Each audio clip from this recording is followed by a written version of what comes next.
morning devotion. I'm forever yours.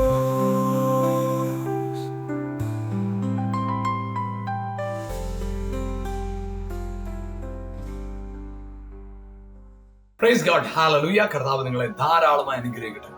റോമാലേഖനം അതിന്റെ 4-ാം അധ്യായം 21-ാം വാക്യം പറയുന്നത്, വാഗ്ദത്തം ചെയ്തവൻ അത് പ്രവർത്തിപ്പാൻ ശക്തനെന്ന് ഉറച്ചു. അബ്രഹാമിന്റെ ജീവിതത്തിൽ വാഗ്ദത്തം പ്രാപിച്ച അബ്രഹാമാണ്. അബ്രഹാമിന്റെ ശാരീരികമായി ആരോഗ്യമുള്ള കാലത്താണ് വാഗ്ദത്തം ലഭിക്കുന്നത്. വാഗ്ദത്തം ലഭിക്കാനായിട്ട് ശാരീരികമായ ബലവും ബലഹീനതയൊന്നും വാഗ്ദത്തത്തിനെ സ്വാധീനിക്കുന്ന കാര്യമല്ല.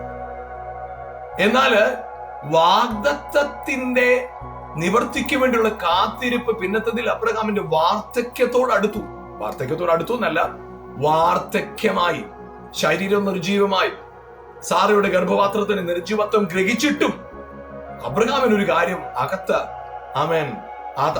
അകത്തിങ്ങനെ കിടപ്പുണ്ട്. എന്താണെന്നറിയാമോ? എന്നോട് വാഗ്ദത്തം ചെയ്തവൻ അത് നിവർത്തിപ്പാൻ ശക്തൻ. നിങ്ങളുടെ ജീവിതത്തിനകത്ത് കർത്താവ് പറഞ്ഞ വാഗ്ദത്തങ്ങൾ ഒരു പക്ഷേ ഈ വാഗ്ദത്തം പ്രാപിക്കാനും അത് കേൾക്കാനൊക്കെ അതിന് പ്രായപരിധി ഒന്നുമില്ല. ആരോട് വേണമെങ്കിലും കർത്താവ് വാഗ്ദത്തം തരും. ചെറുപ്പക്കാരോട് പറയും, വാർദ്ധക്യത്തിലുള്ളവരോട് പറയും, കൊച്ചു കുഞ്ഞുങ്ങളോട് പറയും. കർത്താവിന്റെ വാഗ്ദത്തത്തിന് പരിമിതികളില്ല, എല്ലാവരോടും പറയും. എന്നാൽ പലപ്പോഴും നമ്മുടെ ഈ വാഗ്ദത്തം കേട്ട നമ്മുടെ ജീവിതത്തിന്റെ പരിമിതികൾ പലപ്പോഴും വാഗ്ദത്തത്തെ നമ്മളെ ഞെരുക്കിക്കളയും. പക്ഷെ നമ്മൾ ഒരു കാര്യം മനസ്സിലാക്കണം, വാഗ്ദത്തം ചെയ്തവൻ അത് നിവർത്തിപ്പാൻ ശക്തനാണ്. അതായത് നിങ്ങളുടെ ഉള്ളിൽ വേണ്ട ഒരു അമിതമായ ബോധ്യം ഇതാണ്. എന്ത് ബോധ്യമാണെന്നറിയാം? എന്നോട് വാഗ്ദത്തം ചെയ്തവൻ, ഹല്ലേലൂയ, അതിനെ പറഞ്ഞപ്പോൾ തന്നെ അതിനെ നിവർത്തിക്കാനുള്ള വഴി കണ്ടിട്ടാണ് വാഗ്ദത്തം പറഞ്ഞത്. അതുകൊണ്ട് ഞാൻ ഇപ്പോൾ ഒരു കാര്യം ചെയ്താൽ മതി. ഞാനിപ്പോൾ വാഗ്ദത്തം ചുമക്കുന്ന കാലമാണ്. വാഗ്ദത്തത്തെ ഞാൻ ചുമക്കുക. പക്ഷെ ഞാൻ ഒരു സീസണിലേക്ക് കയറും, വാഗ്ദത്തം എന്നെ ചുമക്കുന്നത്. അപ്പോൾ ഞാൻ സ്വതന്ത്രനാകും. ഇപ്പോൾ ഞാൻ ഭാരത്തില, ഞാൻ വാഗ്ദത്തത്തെ ചുമക്കുകയല്ലേ.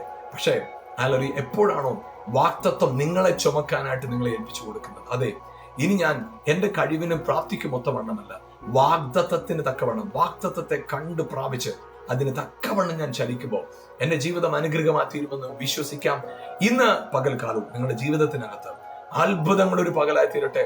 God bless you. ആമേൻ.